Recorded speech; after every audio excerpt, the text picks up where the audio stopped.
नमस्कार दोस्तों, आज हम फिर एक नई वैकेंसी के साथ और एक नई कई सारी वैकेंसीज के साथ हम आपके सामने पेश हैं। और कई सारी ऐसी वैकेंसीज होती हैं कि जहां हमारा दिमाग भी काम नहीं करता कि वहां पर भी वैकेंसी हो सकती हैं। जी हाँ, मैं पहले नहीं सोच पा रहा था कि यहाँ पर भी वैकेंसी होंगी, लेकिन जब मैंने देखा कि यहाँ पर वैकेंसी है तो मैंने सोचा क्यों ना इसको सबसे पहले डाला जाए इस पोस्ट को। तो सीबीएसई केंद्रीय माध्यमिक शिक्षा बोर्ड, केंद्रीय माध्यमिक शिक्षा बोर्ड है ये, इसमें वैकेंसी निकली हुए हैं और कई सारी ऐसी वैकेंसी हैं जिसमें योग्यता बहुत ज़्यादा नहीं मांगी गई और आप लोग बहुत आसानी से इसमें अप्लाई कर सकते हैं। तो इस वेबसाइट पर चले जाना है हमें। सब फिर हम नीचे जाएंगे तो अगर आप इंग्लिश मीडियम से हैं, अगर आपकी इंग्लिश अच्छी है तो आप यहाँ पर इसे क्लिक कर सकते हैं। यहाँ पे आपको ये डाउनलोड हो जाने वाली है। और यदि आपको हिंदी में है तो हिंदी में तो मैं आपको बता ही रहा हूँ, और हिंदी में भी आप यहाँ से डाउनलोड नहीं कर सकते। हिंदी में नहीं कर पाएंगे क्योंकि आप जैसे ही यहाँ से करेंगे तो वो होगा इंग्लिश में ही। तो हम जैसे डाउनलोड करते हैं तो हमारे सामने ये पेश हो जाएगा, ये खुल जाएगा। इस पर अब हम बात करते हैं कि क्या मांगा हुआ है। केंद्रीय माध्यमिक शिक्षा बोर्ड, शिक्षा मंत्रालय, भारत सरकार के अधीन एक स्वायत्त संगठन। 8 मार्च 2024 का है, सीबीएसई का है। Online applications are invited for direct recruitment on all India competitive examination basis for the following post. Direct recruitment है, बिल्कुल देख लीजिए। असिस्टेंट सेक्रेटरी, सहायक सचिव, देखिए सहायक सचिव, असिस्टेंट सेक्रेटरी, ये भी सहायक सचिव है। ये एडमिनिस्ट्रेशन में, एकेडमिक्स में है असिस्टेंट सेक्रेटरी, स्किल एजुकेशन में असिस्टेंट सेक्रेटरी, ट्रेनिंग में अकाउंट्स ऑफिसर, लेखापाल जिसे हम कह सकते हैं, junior engineer, junior translation accountants, junior accountants ये हैं। और any of the boards office, place of post कहीं पर भी हो सकते हैं ये। मैक्सिमम एज इन्होंने यहीं पर दे दी है 35, 30, 30, 30, 35, 32, 30, 30, 27, ठीक है। SC, ST, OBC, NCL, EWS, UR total 18, 16, 8, 22, 3, 17, 7, 7, 20 इस तरह की वैकेंसी है। आप जिस कैटेगरी में आ रहे हैं वहां पर आप देख लें कि जिस भी कैटेगरी में आ रहे हैं वहां पर आप इसको अप्लाई कर सकते हैं। चलिए हम आगे बढ़ते हैं। Number of post unmarked under PWBD category are as under, ये दी हुई है। असिस्टेंट सेक्रेटरी के लिए 1 है, assistant secretary training 1, junior 1, account 1, junior 1। SC, ST ये एब्रिविएशन दे दी हुई, इसको आप देख लें जहां पर भी आप आ रहे हैं। अब हम आगे बढ़ते हैं। The candidate must be a citizen of India, India का होना चाहिए, ये सबसे बड़ी इसमें प्राथमिकता है कि आप कहीं भी हो, भारत के हो। Online registration of the application 12 मार्च 2024 से 11 अप्रैल 2024 तक। देखिए आप ध्यान से सुन लीजिए और उसके बाद आप नोटिफिकेशन भी आवश्यक रूप से देखना है आपको। तो कब से कब तक है? 12/3/2024 से 11/4/2024 तक है। Not in case due to administrative reason the last date of the application has to be extended. The crucial date for determining of eligibility shall remain same, that is 11/4/2024। तो वो जो भी होगा, जैसा भी होगा, आप इसमें देखते रहें। बाइफर्केशन ऑफ पोस्ट देखते हैं। Post code, name of post, assistant secretary total post 18 है। एडमिनिस्ट्रेशन सब्जेक्ट हाँ इसकी तो 18 है। असिस्टेंट सेक्रेटरी एकेडमिक्स, ये एडमिनिस्ट्रेशन में तो 18 पोस्ट है डायरेक्ट। एकेडमिक्स में देख लीजिए आप, ये देख लीजिए कि आप कहाँ आ रहे हैं। सब्जेक्ट देख लीजिए, हिंदी है, English, physics, biology, chemistry, education, psychology, physical education, mathematics, commerce, economics, history, political science, geography, information technology, statics, ये हैं टोटल 16 हैं। Assistant secretary skill education, information technology and AI, agriculture, food nutrition and food production, BFSI and marketing, tourism, beauty and wellness, एक हैं, 8 हो गई। Then उसके बाद assistant secretary training subject education, mathematics, physics, chemistry, biology, commerce, information technology and computer science, multimedia and mass communication, design, English, Hindi 22 post, ये 2 post हैं। Account officer 3 चाहिए, junior engineer 17 चाहिए, जूनियर ट्रांसलेशन ऑफिसर 7 चाहिए, accountant 7 चाहिए, junior accountant 20 चाहिए। Reservation आप देख लीजिए कि रिजर्वेशन में क्या स्थिति है, थोड़ा सा मैं दिखवा देता हूं। Reservation for SC, ST, OBC, NCL, central list, EWS, SC, PWBD, ESM will be applicable as per Government of Indian rules, guideline, notification and amendment from time to time। जो भारत सरकार की जो नियम कायदे कानून वो इस पर लागू होंगे, उसी के आधार पर यहाँ पर रिजर्वेशन दिया जाएगा। Reservation for person with benchmark disability PWBD, ये देख लीजिए, जैसे blindness and low vision, deaf and hard hearing, ये देख लीजिए आपके अगर इस कैटेगरी में आ रहे हैं तो इसको आप ध्यान से देख लीजिए कि किस कैटेगरी में आपको बेनिफिट होने वाला है। Recruitment rules for the advertise post, name of post assistant secretary, recruitment rules, essential bachelor's degree from a recognised university and institutions. ध्यान से देख लीजिए, कुछ भी ऐसा नहीं चाहिए, सिर्फ बैचलर डिग्री चाहिए, सिर्फ bachelor, BA BCom BSc, BA BCom BSc BCA BSW, bachelor degree लिखा हुआ है, recognised university institution, age 35 years. Assistant secretary academics, essential post graduate degree in relevant subject या areas from a recognised university institution. जो subject आपको दिए जो आपको बताए थे, ये वाले सब्जेक्ट आपको बताए गए थे एकेडमिक, ये इसमें आपका पोस्ट ग्रेजुएशन चाहिए। जो सब्जेक्ट थे Hindi, English, physics, biology, chemistry, education वगैरह, इनमें आपको PG चाहिए, पोस्ट ग्रेजुएट आपको चाहिए, मास्टर डिग्री चाहिए। मास्टर डिग्री जिस सब्जेक्ट में आप अप्लाई कर रहे हैं उसमें BA degree from a recognised university या इंस्टीट्यूट, नेट या स्लेट और इक्विवेलेंट और डॉक्टरेट डिग्री, या डॉक्टरेट डिग्री हो या नेट हो या स्लेट हो या इसके समकक्ष कुछ हो या डॉक्टरेट डिग्री हो। डिजायरेबल एमएड या एमफिल और equivalent contribution to the educational innovation, curricular design and technology, meditated teaching learning process, experience in organization, seminars, in service courses, orientation program for teachers, symposia etc at national and international level, good academic acumen, creativity, writing, presentation, analytical and communication skill, B.Ed special education, ये मांगा हुआ है आपका उसी में। Then अब हम आगे बढ़ते हैं, assistant secretary skill education, post graduate degree in any discipline from a recognised university या इंस्टीट्यूट। पोस्ट डिग्री चाहिए किसी भी डिसिप्लिन में, MA MCom MSW MSc MBA, जिसमें भी हो, क्योंकि इसमें ऐसा कहीं मेंशन नहीं है। अब देखते हैं डिजायरेबल क्या चाहिए, 4 year bachelor degree in engineer या टेक्नोलॉजी या vocational discipline from a recognised university और इंस्टीट्यूशन, बैचलर डिग्री हो वो हो, PhD या इक्विवेलेंट एकेडमिक वर्क्स या publication in area of vocational education में काम किया हो या PhD डिग्री हो, एक्सपीरियंस इन डिजाइनिंग या running programme in collaboration with industry, वो आपने किया हो, driving technology based on content based innovation to assess different skill learning outcome, वो भी होना चाहिए आप में। Ability to understand research and data collection process to gather information related to industry requirement and futuristic job roles, आप में वो भी समझ होनी चाहिए कि भाई वर्तमान में क्या स्थिति चल रही है और डेटा कलेक्शन प्रोसेस आप कैसे करेंगे, वो सब चीज़ें आपको समझ में आनी चाहिए। स्किल से रिलेटेड जो आपके पास चीज़ें वो होनी चाहिए। Has innovated on course design and pedagogy to create a high quality curriculum that meet industry need and are align with regulatory requirement. आप वो भी चीज़ें देखिए, स्किल से रिलेटेड है तो स्किल से रिलेटेड जो भी चीज़ें होती हैं वो आप में पूरे गुण आप में होने चाहिए। Age 30 years. Assistant secretary training, तो एसेंशियल इसमें क्या चाहिए, post graduate degree in the relevant subject area from a recognised university institute, उससे रिलेटेड जो भी टॉपिक है, जो भी सब्जेक्ट है उससे रिलेटेड आपका मास्टर डिग्री होना चाहिए, B.Ed होना चाहिए, नेट हो, स्लेट हो, इक्विवेलेंट कुछ भी हो या डॉक्टरेट डिग्री हो। डिजायरेबल M.Ed MPhil या equivalent, contribution to the education innovation, curriculum design and technology, meditate teaching learning process, ये सब चीज़ें हों आपके पास। Experience in organizing seminars in service courses, orientation program for teachers, symposia ETC at national या international level, और good academic acumen, creativity होनी चाहिए, राइटिंग हो, प्रेजेंटेशन हो, एनालिटिकल एंड कम्युनिकेशन स्किल, ये सब चीज़ें आपके पास होनी ही चाहिए, क्योंकि ट्रेनिंग में ये सब चीज़ें आती हैं। अकाउंट्स ऑफिसर के लिए क्या मांग रहे हैं, देख लीजिए, bachelors degree of a recognised university या institution with economics, bachelor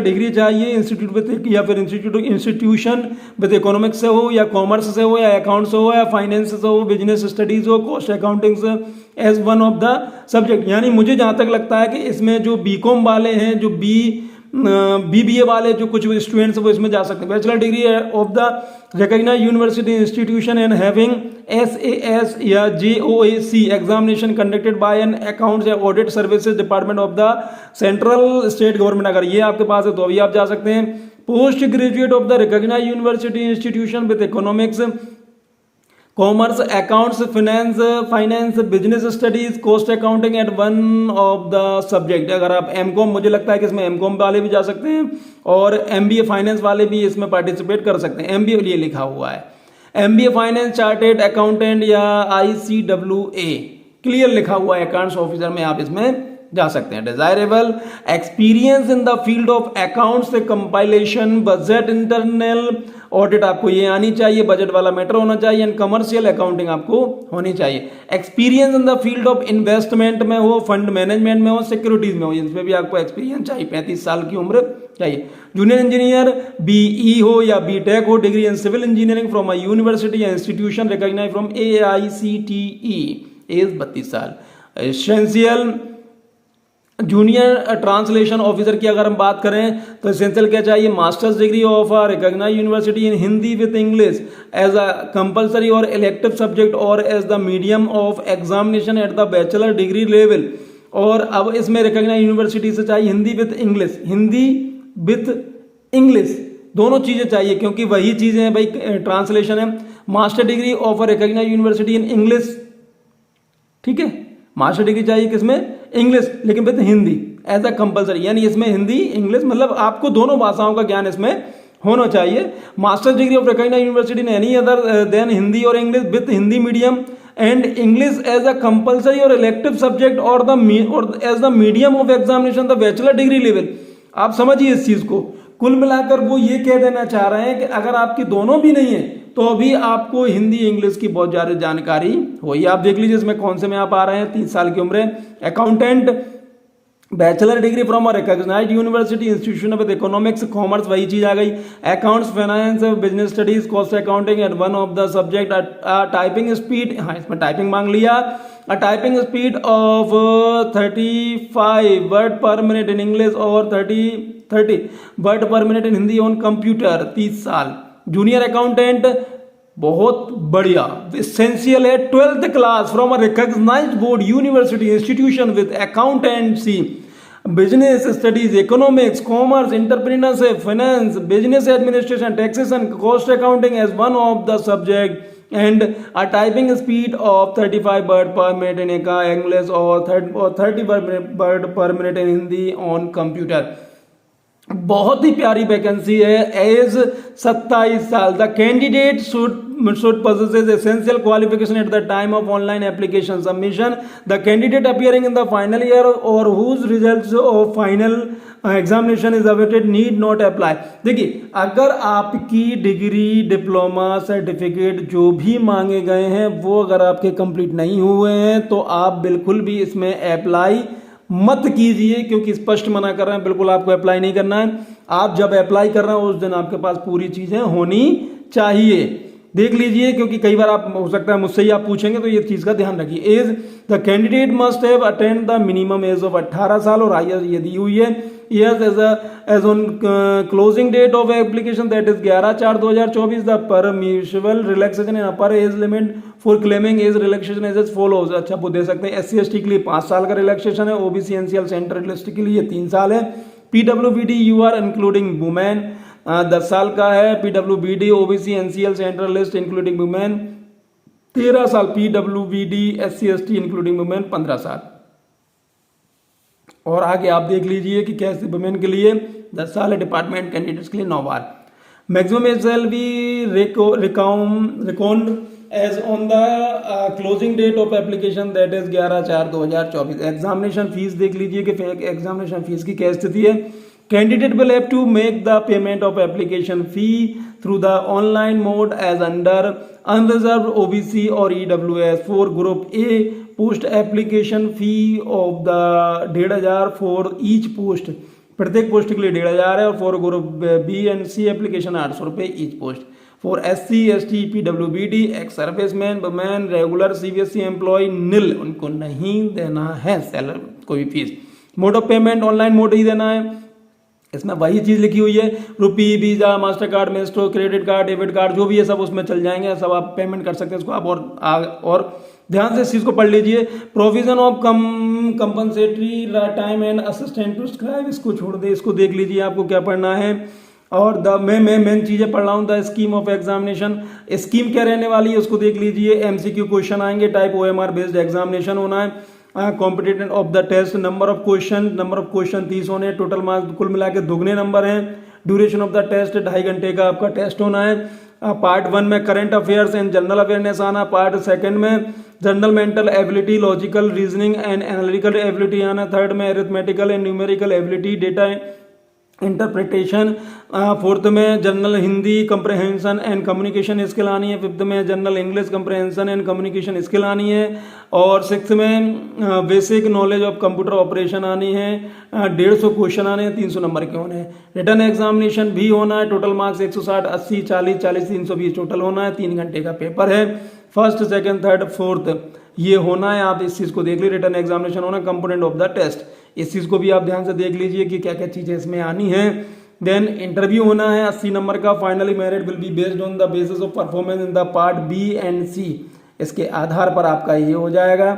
assistant secretary, academics training, skill education, इनका ये बेस होना है। आप इस चीज़ को भी आप ध्यान से देख लीजिए, रिटर्न एग्जामिनेशन उनका ये होना है। आप देखते जाइए, अकाउंट ऑफिसर के लिए ये होना है। आप जिस भी कैटेगरी में आप पार्टिसिपेट कर रहे हैं उसके लिए आपके लिए अलग अलग एग्जामिनेशन होना है, अलग अलग रिटर्न एग्जामिनेशन होना है। जूनियर इंजीनियर के लिए ये स्थिति होनी है, ठीक है। उसके बाद और हम बात करें foundation service, junior translation officer के लिए ये होना है।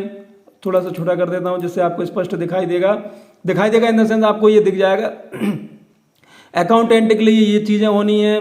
देन उसके बाद जूनियर अकाउंटेंट के लिए ये होना है। और criteria for shortlist final selection of the candidate for group A post, assistant secretary, administration, academic, skill education trainer, cut off marks tyre 1, अच्छा 50, 45, 40, 50, 45, अच्छा इस चीज़ का हो जाएगा।